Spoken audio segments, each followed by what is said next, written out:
வணக்கம். இன்றைக்கி breakfast lunch என்னன்னு பார்க்கலாம் வாங்க, வீடியோக்குள்ளே போகலாம். பிரேக்ஃபாஸ்ட் இட்லி, இந்த சுரக்காய் சட்னி. அதான் சுரக்காய் சட்னி ரொம்ப டேஸ்ட்டாக இருக்கும், அதே சமயம் உடம்புக்கும் நல்லது. நான் அடிக்கடி சுரக்காய் சட்னி அரைப்பேன், போட்டிருப்பேன், நிறைய ஷார்ட்ஸ் வீடியோவில் போட்டிருப்பேன். இந்த டைம் நல்ல விரிவாக சொல்கிறேன். சுரக்காய், அப்புறம் வெங்காயம், தக்காளி, பூண்டு, பச்சை மிளகாய் இதெல்லாம் எடுத்துக்கணும்.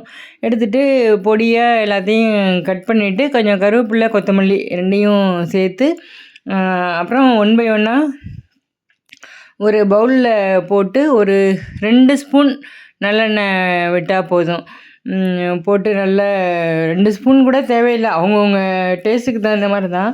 2 ஸ்பூன் விட்டால் போதும். அப்படியே மைக்ரோவேவில் வச்சுட்டேன். இப்போ இந்த மாதிரி சட்னி எல்லாத்துக்குமே அதில் வச்சிடுறேன். அதுதான் எடுத்து அரைச்சிட்டேன். சட்னி ரெடி ஆகிடுச்சு. மத்தியானம் லெமன் ரைஸ், கத்திரிக்காய், அப்புறம் கொஞ்சம் இது பச்சடி வச்சேன், சாதம், தயிர், அவ்வளோதான். சப்ஸ்கிரைப் பண்ணுங்கள். நார்த்தங்காய் பச்சடி வேணும்னா லாங் வீடியோ பாருங்கள்.